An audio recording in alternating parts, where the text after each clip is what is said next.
औज़ुबिल्लाहिमिनश्शैतानिर्रजीम बिस्मिल्लाहिर्रहमानिर्रहीम। प्यारे भाइयों और बहनों, सैयद अख्तर अली शाह आपकी खिदमत में हाज़िर है। सलाम कबूल करें। अल्लाह ताला आपके वालिदैन का साया आपके सरों पर सदा सलामत रखे। जिनके वालिदैन फौत हो चुके हैं, अल्लाह ताला उनको जन्नतुल फरदौस में आला मुकाम अता करे। तो प्यारे भाइयों और बहनों, अल्लाह ताला आपके बीवी बच्चों को, आपके यारों दोस्तों को, आपकी बहनों भाइयों को, अजीज़ों और कारब को लंबी से तंदुरुस्ती वाली ज़िंदगी अता करे। अल्लाह ताला आपको अपने सिवा किसी का मोहताज ना करे। आपके कारोबार को वसी करे। जिनकी औलाद नहीं, अल्लाह ताला उनको नेक और सालेह औलाद अता फ़रमाए। जिनके पास नौकरी नहीं, अल्लाह ताला उनको नौकरी रोज़गार अता फ़रमाए। ये मेरी दुआ होती है, शुरू में ही दुआ होती है। तो प्यारे भाइयों और बहनों, क्या हाल चाल है? सब ठीक हैं? अगर किसी मेरे बहन भाई ने मेरा चैनल सब्सक्राइब नहीं किया तो वो प्लीज़ सब्सक्राइब कर ले और लाइक का बटन लाजमी दबा दिया कि नहीं, ये इसलिए हमें अल्लाह ताला ने दिया है, तो प्लीज़ लाइक का बटन दबा दिया करें। तो आपके प्यार की बहुत ज़्यादा ज़रूरत है। तो आज हम बात करेंगे जी मियाँ बीवी के रिश्ते की। मियाँ बीवी का रिश्ता बहुत मुक़द्दस और मोतबर रिश्ता है, क्योंकि मियाँ बीवी एक गाड़ी के दो पहिए हैं। जो बराबर चलें तो फिर ही चलती है गाड़ी। अगर एक पहिया कहते हैं ना पंचर हो जाए तो फिर भी नहीं चलती। एक पहिए में कुछ बगाड़ आ जाए तो फिर भी नहीं चलती। तो आपकी बीवी जो है वो आपका जीवन साथी है, आपका सुख दुख का साथी है। क्योंकि बीवी के अलावा कोई भी दुख सुख का और अच्छा और मुखलस साथी कोई नहीं है। तो जो अगर मुखलस हो, तो अगर मुखलस ना हो तो फिर इस साथी का भी कोई फ़ायदा नहीं है।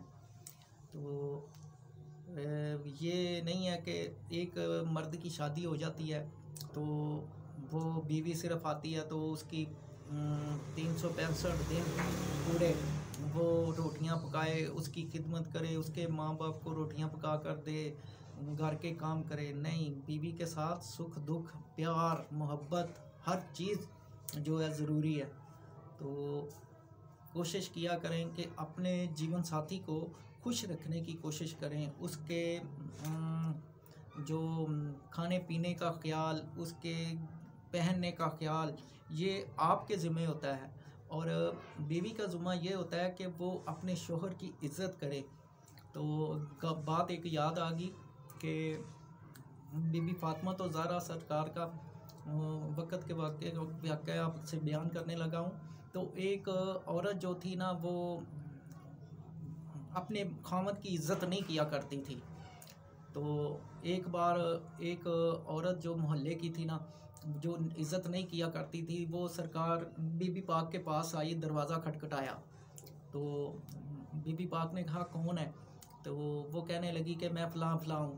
तो आपने कहा कि आज तू चली जा, मैंने अपने शोहर से इजाज़त नहीं ली तुम्हारे लिए अंदर आने की, तो कल फिर आना आप।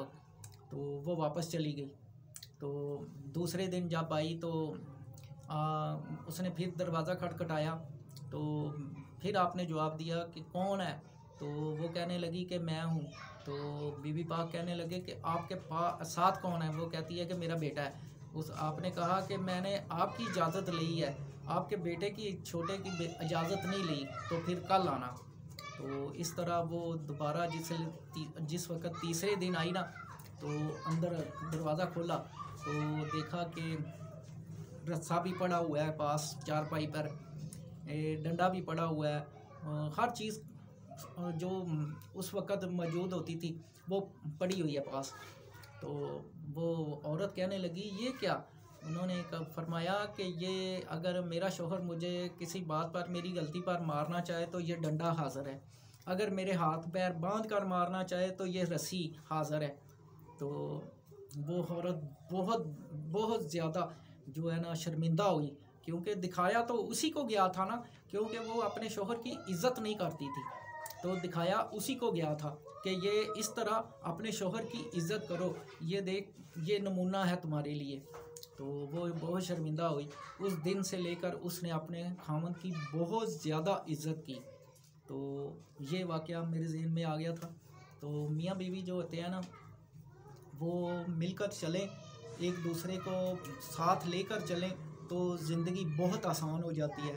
और अगर मियाँ मुखलस नहीं है तो फिर भी ज़िंदगी अज़ाब, अगर बीवी मुखलस नहीं है तो फिर भी ज़िंदगी अज़ाब। आजकल के ज़माने में ये होता है कि बीवियाँ ज़्यादातर जो होती हैं ना, वो अपने मायके का साथ देती हैं। तो जब मायके का साथ देती हैं तो मर्द जो हज़रात होते हैं उनको ये अच्छा नहीं लगता। वो चाहते हैं कि हमारे सिवा ये किसी को भी ना प्रोटोकॉल दे, क्योंकि हमारे इस माशरे का मर्द जो है ना, वो अपनी बीवी पर अपना हक, ज़ाती हक समझता है। और वो कहता है कि मेरे सिवा इस पर किसी का भी हक नहीं है, वो उस पर अपना हक समझते हैं। तो बीवी जो होती है वो ज़्यादातर अपने मैके की तरफ माइल होती है। तो इस तरह फिर लड़ाई झगड़े शुरू हो जाते हैं। तो बीवी को भी ये चाहिए कि अपने माँ बाप बहन भाइयों को अपनी जगह पर रखे, और जो उसका खामद का जो हक है वो उसका भी हक पूरा करे। तो वो खामद को कोई भी बात हो उससे छुपाती फिरती है। तो ये इस तरह ज़िंदगी कभी भी आसान नहीं हो सकती। तो ज़्यादातर औरतें जो होती हैं ना, इसीलिए मार खा जाती हैं कि दिन भर, इस वक्त तो अब तो फ़ोन आ चुका है ना, दिन भर जो मामा पापा से बात, क्योंकि मम्मी डैडी माहौल आ गया है, तो अपने मायके से बात, तो बच्चे रो रहे हैं, खामद रोटी के लिए बैठा है, तो फ़ोन पे बातें शुरू हो चुकी हैं। तो इस तरह ज़िंदगी कामयाब नहीं होती। कामयाबी वही है, एक बात करने के लिए एक वक़्त मुकर्रर किया जाए, अपने माँ बाप बहन भाइयों से एक वक़्त मुकर्रर किया जाए। हाँ, सारा दिन अपने घर का काम करें, शाम को अपने माँ बाप से डेली बात करें। इस तरह ज़िंदगी आसान हो जाती है। और अगर हर वक़्त ही कान से फ़ोन लगा रहना है तो बंदा जो फिर दबेगा ना, तो इस तरह कभी भी नहीं होता। तो ज़्यादातर मुकाले और लड़ाइयाँ इसी वजह से होती हैं। तो मोहब्बत की शादी जो होती है ना, वो कम ही देखा है मैंने कामयाब होती, क्योंकि जो शोहर होता है ना, पहले जो प्यार होता है, प्यार वो चाहती है कि जो पहले था ना मेरे शादी से पहले, तो वो ही मुझे दिखाई दे। तो शोहर जब पहले प्यार होता है, जब लवर प्यार में शादी में बदलता है ना, तो फिर वो खामद बन चुका होता है, फिर उसका हक बदल जाता है। वो पहले की तरह नहीं करता, उसको बिहेव, उसका रवैया पहले की तरह नहीं होता। तो वो बीवी चाहती है कि ये पहले की तरह हो, तो वो फिर मोहब्बत की शादी कामयाब नहीं होती। अगर बीवी को ये पता है कि इसने अपने बहन भाइयों को, रिश्तेदारों को भी वक़्त देना है और मेरे बहन भाइयों को भी वक़्त देना है, तो फिर वो सब कुछ समझ जाती है, फिर कभी भी लड़ाई नहीं होती। तो अगर उसने यही करना है कि ये मैं अपनों को टाइम दूँ और तू अपनों को टाइम दे, ये भी कामयाबी नहीं होती ज़िंदगी की। तो इस तरह कभी भी ना किया करें। मियाँ बीवी का रिश्ता मिलकर चलता है, एक दूसरे का दुख सुख बांटने से चलता है, एक दूसरे का नज़रों से इतना अंडरस्टैंडिंग हो जाती है कि कई बार मियाँ बीवी की कि वो एक दूसरे को सिर्फ नज़रों से समझाते हैं कि ये बात ऐसे है, किसी के सामने बात नहीं करते। तो बीवी समझ जाती है, बीवी कहती है तो मर्द समझ जाता है। तो ये कामयाब ज़िंदगी होती है। तो प्लीज़ अपने आप को, हम सब को बदलने की ज़रूरत है। हम सब को अपने अपनी बीवियां और बीवियों को अपने अपने मर्दों की बात समझने की ज़रूरत है। तो अगर मेरी वीडियो अच्छी लगी हो तो प्लीज़ लाइक और शेयर लाजमी करें, मेरे चैनल को सब्सक्राइब लाजमी करें। तो फिर नई वीडियो के साथ हाज़िर होंगे, तब तक के लिए सैयद अख्तर अली शाह को इजाज़त दें। अल्लाह हाफिज़।